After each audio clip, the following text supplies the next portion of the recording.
Bonjour chers amis, alors voilà pour cette pleine lune du 9 février, bientôt, qui va être à 8h34 précisément. Alors celle-ci est en Lion, maison 6, et en opposition avec le soleil qui est dans le Verseau, maison 12. Alors on pourrait dire 6 et 12, voilà, on fait partie des trois, donc là il y a la communication quand même. Et alors qu'est-ce que je pourrais exprimer? Eh bien en fin de compte cette lune qui est en Lion aussi, eh bien en maison 6, ça veut dire le service, mais le rayonnement, le lion.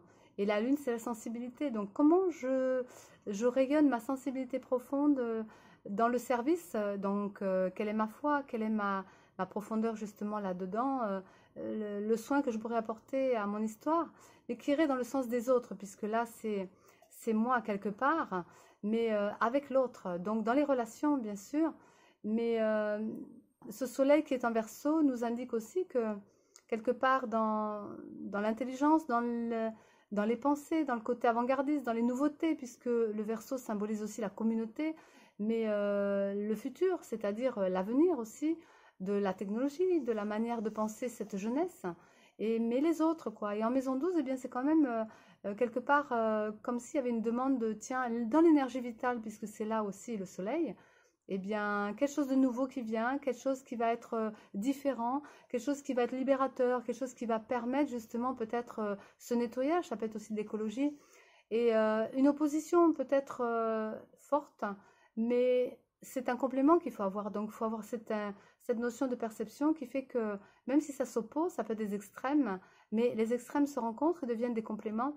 Donc, avoir entre soi et les autres, dans cet échange justement de sensibilité et d'énergie, eh bien, comment on va pouvoir faire pour arriver à s'entendre et de libérer des choses pour que ce soit un service et que ça rende autant à soi qu'aux autres. Donc le fameux Soi ensemble dans notre slogan est vraiment bien la venue.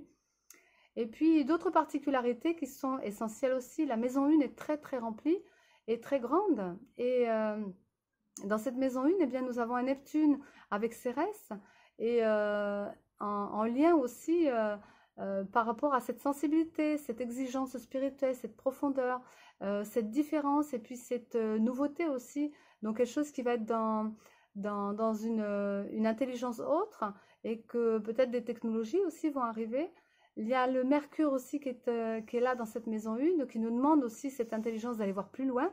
Le mental peut-être qui va permettre aussi d'avoir des idées.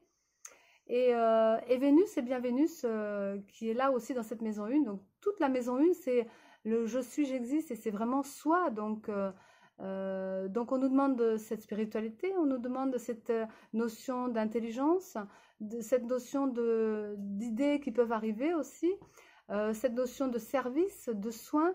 Et puis Vénus, c'est l'amour aussi, donc un début, puisqu'elle est en maison, en signe aussi bélier. Un début de quelque chose qui va venir dans notre cœur, qui va permettre que nous puissions aussi mettre en place quelque chose. Mais cela va aussi vers les autres parce que on voit bien qu'il y a des liens qui sont en maison 10. Par exemple, la maison 10, c'est le professionnel. Donc, tout ce qui est le pouvoir aussi, l'institution, la mise en place de choses. Et c'est une énergie, il y a Mars. Et cette énergie Mars, ça peut être très active. Elle peut dynamiser donc justement positivement notre rayonnement qui est en lien avec cette sensibilité profonde, mais en même temps, elle nous demande des petits déplacements, elle nous demande de faire des choix, de mettre en place des choses qui vont aussi dans notre sens. Mais la difficulté, c'est peut-être entre Vénus et Mars, c'est donc, on pourrait dire, le mental ou la partie active et la partie ressentie. Eh bien, est-ce qu'on va écouter que notre pouvoir extérieur ou est-ce qu'on va se mettre à l'écoute et au service de notre pouvoir intérieur, qui peut être cette Vénus avec son amour? Mais ça peut être favorable en fonction de comment on va se placer. Donc il y a des déplacements là-dedans, le pouvoir qui va être instauré dans l'extérieur, donc c'est les projets aussi bien sûr, toutes ces situations qu'on veut mettre en place, toutes ces manières de positionner, parce que la maison 2, avec Uranus en taureau, eh bien, taureau c'est chez lui, maison 2 c'est chez lui, donc c'est l'acquisition des richesses, donc l'avoir toujours. Et Uranus nous demande toujours, eh bien, dans ton avoir, dans ton faire, puisque c'est une année de faire, eh bien, comment tu vas te positionner par rapport à qui tu es, dans le sens de vers toi, tes valeurs à toi, mais tout en prenant en compte les autres, bien sûr. Ensuite, une maison qui m'appelle, c'est la maison 11, eh bien, elle a plusieurs planètes. Donc, il y a Saturne et Pluton qui sont en conjonction. Il y a Jupiter, voilà, j'ai cherché le terme, le fameux 4, là, vous savez. Et Jupiter, c'est l'expansion. Eh bien, dans cette maison 11, qui est la maison de la société, les autres, le collectif, mais dans le sens de société, donc l'humanité. Et puis en même temps, la maison 11 correspond aussi au collectif, donc l'ensemble, les autres, et le quotidien. Et puis, ce Jupiter nous dit, ben voilà, j'expanse, j'expanse. Et il exprime aussi ce lien avec comment dire, ce trigone avec Neptune qui dit, voilà, dans dans ta profondeur, tu vas expanser, dans ton idéal, tu vas expanser, dans tes ressentis, tu vas expanser, avec Cérès aussi, tu vas expanser, dans le côté amour de l'humanité. Et puis, Saturne et Pluton qui sont là en conjonction, eh bien, ça peut dire aussi que dans ce côté concret, justement, de cette maison 11 qui se veut être là, comment dire, une autorité profonde, son pouvoir aussi, toujours pareil. Mais si tu vas pas dans le sens de qui tu es, dans l'élan que tu vas donner par rapport à ce Uranus qui te dit, ben, enlève tes vieilleries et va devant, eh bien, ça coupe l'herbe sous les pieds parce que Pluton est là justement pour aider. Donc, si ça ne va pas dans le sens de qui tu es, on enlève. Si ça va dans le sens de qui tu es, que tu t'expanses, eh bien, il faut que ce soit concret, que ce soit aussi pour toi comme pour les autres quelque chose de favorable. Bien sûr qu'il y a aussi dans cette maison 11 le nœud sud, et tout ça, tout cet amas de planètes est en Capricorne, et ça demande vraiment de la notion de concret, de vrai, de transmission de quelque chose de valeur profonde aussi. Et bien sûr, je dirais que sur l'ensemble de cette configuration, montre bien, voilà, tu es et tu vas vers les autres. Mais tu vas pas vers les autres simplement parce que les autres veulent, tu vas vers les autres parce que tu amènes quelque chose. Donc peut-être vous avez des idées, peut-être vous avez envie de poser des choses, et dans votre profession ou dans votre situation, ou dans des idées à mettre en place, en pratique, dans votre faire, eh bien, il faut écouter son ressenti. Il faut vraiment s'écouter, être à l'intérieur de soi pour que l'autre puisse recevoir le message. Et bien sûr que c'est en lien avec vous, essentiellement, pour aider aussi l'humanité. Donc il y a un sens d'esprit d'humanité quand même là-dedans, et on ne fait pas n'importe comment. Alors, il y a une stabilité, bien sûr, il y a une façon de voir l'action, de ne pas la mener dans une agressivité, dans un trop vite, puisque ça demande encore de la maturité, il y a quand même de la profondeur, mais il y a de l'action qui se met en place. Donc on ne doit pas non plus être dans le frein, on peut positionner les choses et se repositionner aussi et réajuster tout, hein, par rapport à ce qu'on a besoin de mettre en place. Ce que je pourrais dire encore, c'est que dans mes expériences, vraiment, donc l'application et puis après, voir aussi qu'est-ce qu'on amène aux autres justement, quelles sont nos valeurs, qu'est-ce que notre couleur, quels sont nos objectifs peut-être, mais surtout dans le long terme, puisqu'il y a Saturne qui nous dit place concrètement, vers quoi ça va. Eh bien, peut-être on pose des choses, et intéressant, c'est que en pleine lune, normalement, c'est plutôt on éclaire. Mais en même temps, dans cette pleine lune, il y a comme une libération. Donc c'est un peu comme si, comme dans mes consultations, j'ai pu avoir, est-ce que tu vois réellement ce qui est en face de toi? Est-ce que tu ressens pas aussi que tu es en train de libérer des choses et que tu positionnes des résultats aussi cette année? Eh bien, ne regarde pas forcément les apparences, puisque c'est quelque chose de plus subtil et plus profond, mais ressens-le. Parce que si tu le ressens, eh bien, tu vas voir la différence entre ce qui est, ce qu'on te dit, et ce que tu ressens vraiment. Ça peut être quelqu'un qui exprime quelque chose, et puis toi, tu ressens autre chose. Mais ce que tu ressens, c'est le bon. Voilà, donc écoutez vraiment soi.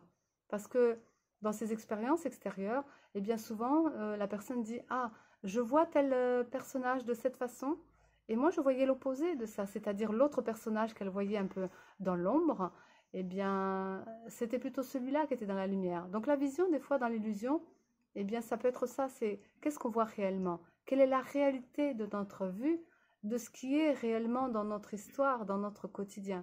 Eh bien, trompons-nous pas, parce que la réalité est tout autre des fois. Il faut aller voir plus loin au fond, l'apparence. Donc, entre ce qu'on nous dit, de ce qui est fait, peut-être que ce qu'on ressent, c'est le plus juste. Donc, écoutez cela. Les comportements des autres aussi, bien sûr. Donc, j'ai eu l'expérience, par exemple, des animaux. Les animaux nous rendent aussi ce message. Donc, ils voient bien, ils ressentent bien. Et deux chiennes, c'était par rapport à des maîtres. Donc c'était des SDF ou des gens qui avaient bu. Mais elles étaient vraiment en lien avec, attention, il y a comme une protection, il y a comme cette mère universelle qui peut être dans l'animal féminin, au niveau des chiennes qui sont fidèles à l'homme, et bien fidèles à l'être humain que nous sommes. Et elles sont dans la protection de cela aussi par rapport à cet être qui se fourvoie peut-être, mais elles ne sont pas dans le côté de l'ombre, elles sont en train de voir les qualités de l'autre et voir comment il fonctionne. Je trouvais intéressant parce que l'animal n'exprime pas, le végétal non plus, mais on peut vraiment apprendre beaucoup de ces êtres parce qu'ils sont là pour nous aider. Et puis, quand on regarde le comportement d'un être et qu'on voit cet animal qui comprend le comportement et qui se dit, bon, en fonction de ce que je conçois, en fonction de ce que je ressens, je maintiens l'énergie de mon maître pour pas qu'il bascule.